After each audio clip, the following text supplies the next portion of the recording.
Protesters in Khartoum celebrate as Sudan's military rulers and protest leaders forge a political accord bit by bit. We agreed on a transitional period of 3 years.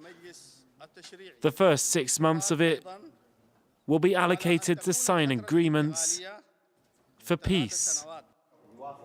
It's a compromise deal struck between a 2-year transition period which the army initially pushed for and a 4-year one the protest leaders wanted. The announcement follows an accord on the power structure of a transitional government, which includes giving 2/3 of the seats in a 300-member legislative body to the opposition coalition Declaration of Freedom and Change Forces, or DFCF.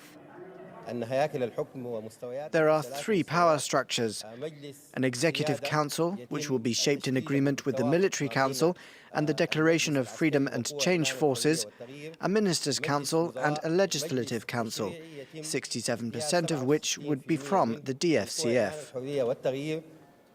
A final agreement on power sharing will be signed within a day, including the key question of how a new sovereign council, which will replace the current military council to rule the country until elections, will be formed.